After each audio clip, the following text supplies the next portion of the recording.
Ashton Jeanty. Number one rookie running back, number one overall rookie, period, in fantasy football. I don't care if you're in a super flex. You're taking Jeanty at 1. You have to. Why?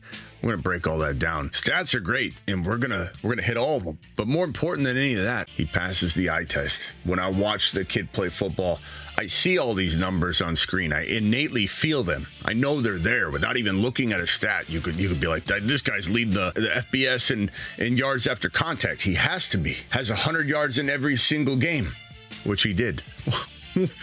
Which is crazy when you think about it. Let's break that down in a second. Look at his game log for 2025. Look at all these 200, 100. There's not a single game under 100 and 28 yards. Look at this game log. Oh, there. I'm sorry, the postseason, 104. But 209, 226, 209, 217, 259, 267. Looks like a quarterback. Did you play quarterback, Ashton? I don't know. I mean, did I pull up a quarterback's game log? I'm a little confused. The Fantasy Football Show begins right now. The Ashton Jeanty Show begins right now. Let's spit off and talk about what we see on screen, and then we get into the gut instinct part, which clearly matches everything you're seeing. The number one rookie running back. First of all, 374 carries, 2,600 yards, and 29 touchdowns, 7 yards a carry. Only second to our boy, Trey Henderson. Got his own video. Go watch that. But Jeanty, we're here to talk about Jeanty. No, ladies and gentlemen, that's not multiple seasons. That's not his career. It's not his career game log or stat. That's his 2024 rushing stats right there. 29 TDs, 7 yards a carry, 2,600 yards on the ground. In one season. And you might say something like, well, did he do it in another year? Are we looking at a 1 year wonder? No, we're not. We're just looking at a normal stat line of 1347, 6 yards per carry, 14 touchdowns, and 569 yards in his 2023 season. But he had 5 receiving touchdowns. I think it's really important to pause for a second on this and just say that, you're going to hear a lot of, but can he catch? Or they didn't throw it to him a lot. But what people aren't going to tell you is look back 1 year. It only takes a little astute digging and to say that 569, 43 receptions, and 5 touchdowns receiving in 2023. That's all you need to know. He was a little busy trying to get these other numbers in the rushing department, the 2601, the 29 TDs, chasing Barry Sanders' record, trying to be the best running back in FBS history. I mean, he literally had one of the best seasons you could ever draw up. And I don't know that we're going to ever see a running back do this for another 20 years. It's that big of a deal what he dropped in 2024 to stay healthy and do all that. And you might say that might be a negative. You go, well, what about all the workload? He got 374 carries. Smitty, you always say a player getting over 371. 371's the curse. Makes you fall off the face of the earth. Not in college. Not when you're 21, 22, 23 years old. We're talking about when you're in the NFL. And you drop a 371 season after all of your workload, your rookie year and probably another year or two after that. If a rookie did a 370, 380, I wouldn't be real concerned. I'm not worried about a college player. Not to mention that you go watch a lot of the replays. A lot of these touchdowns are he's standing up in the end zone. I get what people are going to try and throw at me, but it doesn't matter. College numbers I don't care about the workload. Everybody comes out usually with a big, heavy history in college. I'm not worried. He's young. He'll recover. There's no ill side effects. In 2023, he only had 220. Year prior to that, 156. Not worried about his workload at all. So let me take away that ammunition right away. Back to these numbers here. So, and these two stats, we're going to go over everything on here, but these two stats are the most important for predicting a running back succeeding and taking what he's done in the college game and extending it into the pros. First in the nation at 4.8 yards after contact. That is unbelievable. And he was like over a yard, well over a yard more than everybody else. Forced missed tackles, second in the nation. Probably the second best or tied for first in terms of predicting a player, carrying over what he's doing in college to the pros. These two are so important, and he was first and second in the nation. And then you look at the stat I just showed you, 100 yards rushing in every single game that he played. which is unreal. Look at all these 100-yard games. Look at the touchdowns. Let's start from the bottom. 6 touchdowns rushing. 3, 0, 4, 3, 1, 1, 2, 3, 3, 1, 1. And the postseason, he didn't have a rushing touchdown, but he did have 22 receiving yards, 3 receptions, and then 104 yards. But, I mean, good God. I mean, one TD in that game prior, and then just nonstop touchdowns. He only had one game the entire regular season without a rushing touchdown. Actually, he only had 5 games without multiple touchdowns on the ground. Just a marvel. Look at those yards per carry. 13 at the bottom, 13.4 rip, 7.7, 11.5. I mean, he just would rip off consistently. Obviously, 7 yards per carry is his average, but just these massive games that are unexplainable. And you're going to hear a lot of people say, but competition, and I don't think he'll do that. The players and the pros are so much bigger. And I get so tired of that lazy explanation. I mean, number one, he was first in FBS in his percentage of his team's yardage. He was second in FBS in stacked boxes, meaning he's constantly facing a stacked box. And he was second in the nation in that. While doing all of this, he was second in the nation in yards per carry. The stats go on and on and on. I mean, he's literally a top 1 to 2, top 1 to 5 lock in any category you try and rip off. And that doesn't even matter. Like, it matters, right? You got to identify who looks good, what's going to likely translate, what's translated in years past. But what's more important than any of that is the eye test. Because a player can come out like Arian Foster and no team take him seriously, undrafted free agent, but your boy goes on NBC Sports Radio and says this is a top 5 running back when no one even knew who he was. Arian Foster, he's a guy we've been recommending people reach for in the 4th and 5th round in most drafts. I see nothing but big things for this guy, and he's my monster breakout prediction for 2010. Like, that's how we roll here. And this is not an unknown player. This is not the same. But my point being is you can watch a player. This stuff just kind of hammers home the fact that this is all real, right? What you see might be real, might not be real. We miss some, we land some. Not saying I don't have tons of misses under my belt, but I think we got more wins than we have misses or we wouldn't be here, right? Am I right? We're right on this guy. Because when I watch him play, I see a combination of Alvin Kamara meets Jahmyr Gibbs meets Breece Hall, a combo of them all.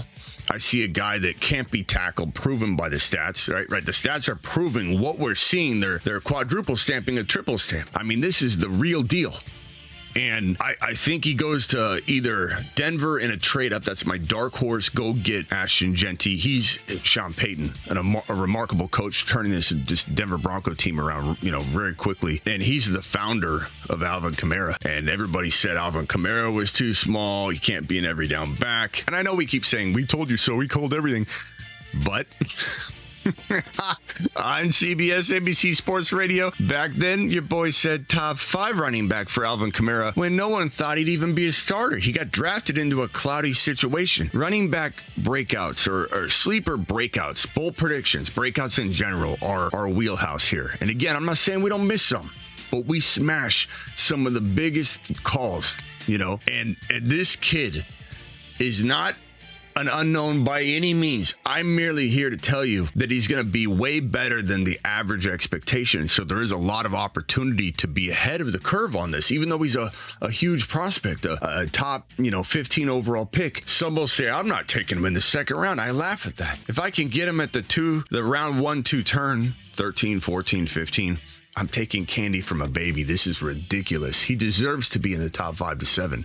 And you can cry all you want about MHJ and use, scared tactics to say, well, I don't want to be a worried William all year because MHJ had that work. Who cares?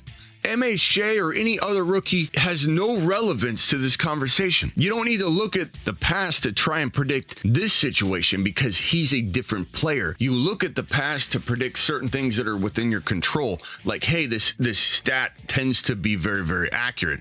Hey, this particular, category of play tells you that you can do this a lot more easily than that. That's okay. But to say that because MHJ failed, that it has anything to do with this guy. Show me the causality. Show me the correlation for why you should be afraid of him because of another player's failure. And we still like MHJ, but I'm just letting you know that's a ridiculous way to look at this. And I don't know. If that's the way you're looking at it, might not be the channel for you, because scared money don't make money in this channel. And Jeanty's going to the top. I'm going to call him a top 5 running back as a rookie. I'm going to call him a top 5 overall pick in Dynasty. I take him at 2, 3, 4 overall. And I think that if you're drafting in a 2025 redraft or best ball draft, and he does climb into the 12, 13, you take him without hesitation at the bookend. But even if he climbed to like 9, I'm doing it. I don't care. I could get BT. It probably bumps BT down. Or you could get St. Brown. You could get a player like that. I would take Neighbors over him.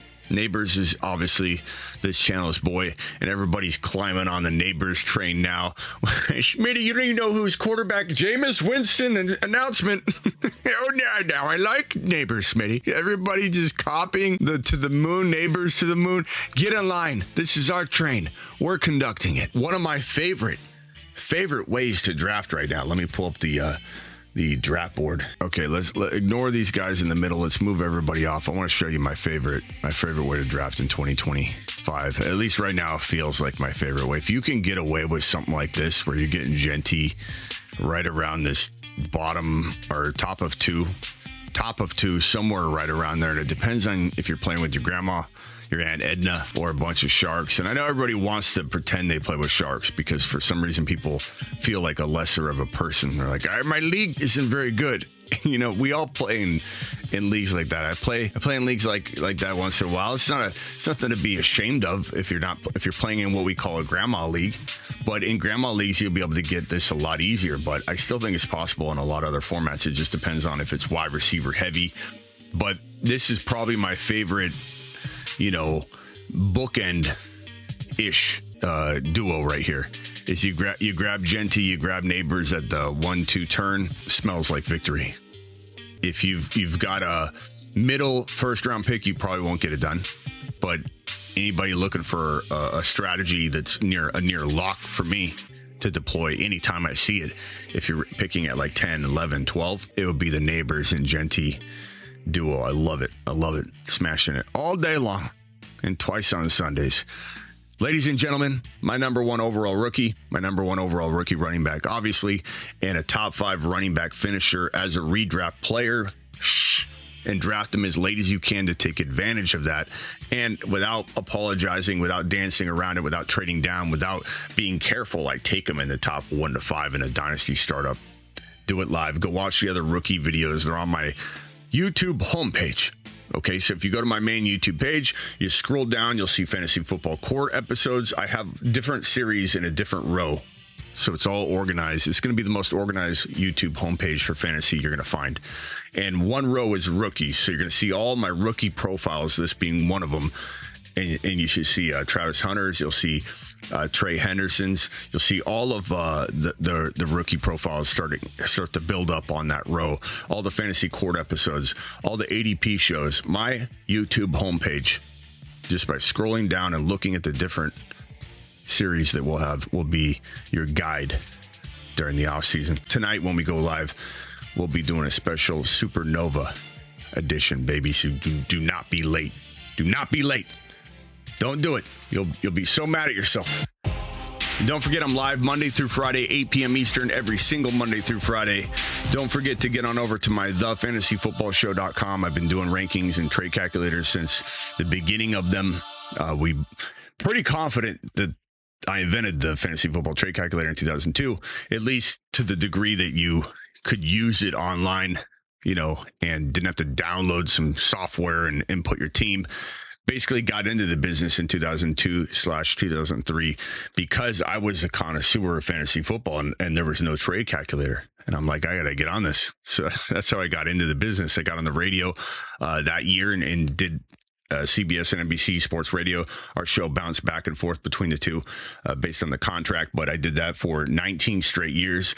Longest running fantasy football radio show in the world. And that's how I got my start. But I've been doing content and cooking up content for It's been over 24, whatever, straight years. So make sure you get over and check out the rankings. They're year round. They got Dynasty, Top 200, the trade calculator, articles, video courses, and of course the bold predictions. And I will see you all live, because we go live whenever big news breaks.